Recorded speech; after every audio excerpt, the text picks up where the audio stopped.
Coffee Minutes Podcast episode, Arabica vs. Robusta, your coffee bean breakdown. Hey coffee lovers, welcome back to Coffee Minutes. I'm Jenny, and today, we're diving into the very heart of what makes our favorite brew so special, the beans themselves. If you've ever wondered what separates a smooth, aromatic cup from something a broken bar, well, let's just say, less inspiring, you're in the right place. We're breaking down the two main players in the coffee world, Arabica and Robusta. Get your favorite mug ready, because we're about to embark on a flavorful journey. The importance of bean knowledge. Now, you might be thinking, beans are beans, right? Not quite. Understanding the differences between Arabica and Robusta is like knowing the difference between a fine wine and a table wine.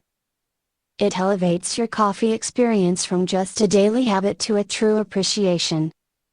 Knowing your beans means you can make informed choices, find flavors you love, and really connect with the story behind your cup.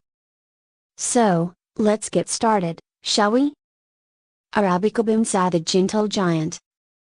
First up, we have Arabica.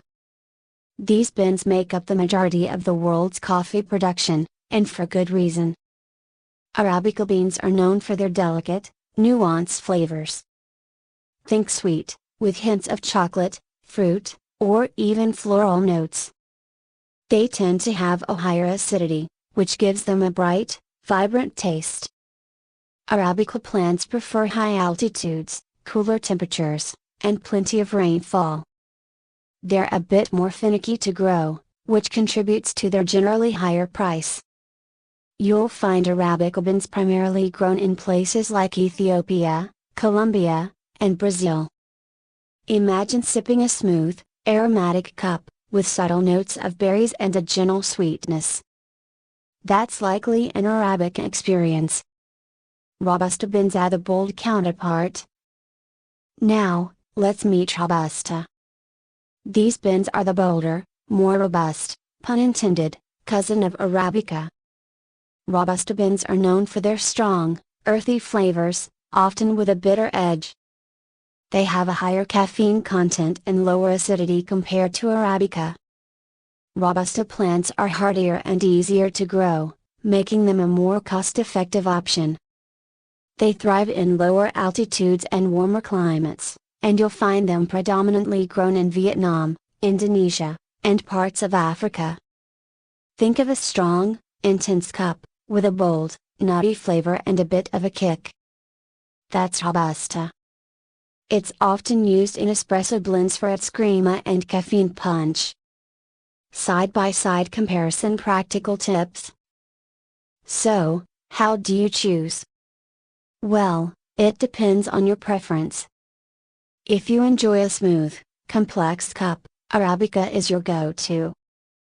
If you prefer a strong, bold flavor with a caffeine boost, Robusta might be your pick. Many coffee blends use a combination of both to balance flavor and strength. When you're buying coffee, look for the bean type on the label. And don't be afraid to experiment. Try different roasts and origins to discover what you love. Remember, there's no right or wrong answer. It's all about finding what tastes best to you. And that's your beginner's guide to Arabica and Robusta beans. I hope you're feeling a little more confident about your coffee choices now. Remember, the world of coffee is vast and exciting. If you enjoyed this episode, please hit that like button, subscribe, and share it with a fellow coffee enthusiast. What's your favorite bean? Let us know in the comments below. To continue your coffee journey, check out my collection of coffee-related books on Amazon.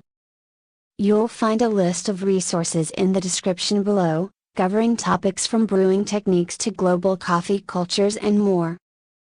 And if you'd like to support the show, head over to my Ko-Fi page. Your contributions help keep Coffee Minutes brewing. Links are below. Thanks for tuning in. Stay caffeinated, stay curious, and I'll see you next time.